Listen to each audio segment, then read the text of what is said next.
Habari ya kusikitisha mtazamaji wangu wa Siasa Tamu Media. Bwana mama na wanawe wawili waweza kujipatia sumu. Yani nikueleze vizuri uelewe mtazamaji, mama ameweza kuwapatia wanawe wawili ama watoto wake wawili ameweza kupatia sumu ama pia kuwanywesha sumu, alafu na yeye mwenyewe pia baada ya kuwapatia sumu na yeye mwenyewe akanywa ile sumu. Yani alikuwa na lengo ama alikuwa na nia yake ya kuangamiza familia nzima, alafu baadaye pia mwenyewe aweze kujiangamiza. Na pengine unauliza ni maeneo ya wapi huku ambazo habari hizi zinatoka. Ni maeneo ya Zambezi. Zambezi hapa Kenya tu, katika kaunti ya Kiambu. Lakini mpaka sasa polisi wanasema kwamba mama yule na watoto wale wamechukuliwa na kupelekwa hospitali.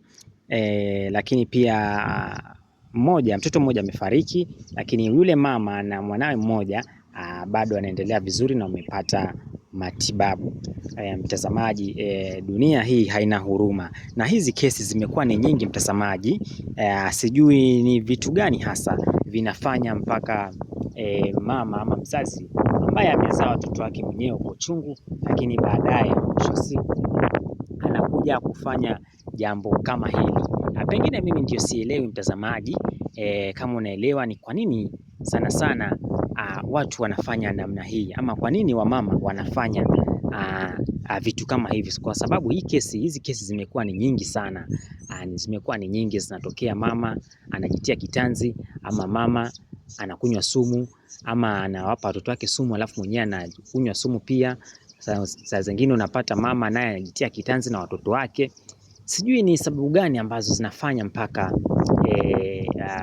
mambo yanakuwa hivi, ama mpaka wamama wanafanya vitendo vya kikatili kama hivi, kwa sababu mpaka sasa polisi wanachunguza chanzo cha mama huyo kuwapatia wanawe sumu na hadi yeye mwenyewe kunywa sumu, lakini mpaka sasa bado hawajapata chanzo hicho. Lakini iwapo wanapata chanzo hicho, basi nitakuwa narudi na taarifa hizo, nitakuwa nakuletea hapa kwenye channel hii ya Siasa Tamu Media. Cha msingi tu wewe unazidi kusubscribe, unazidi kulike, unazidi kushare, alafu pia tunasonga pamoja.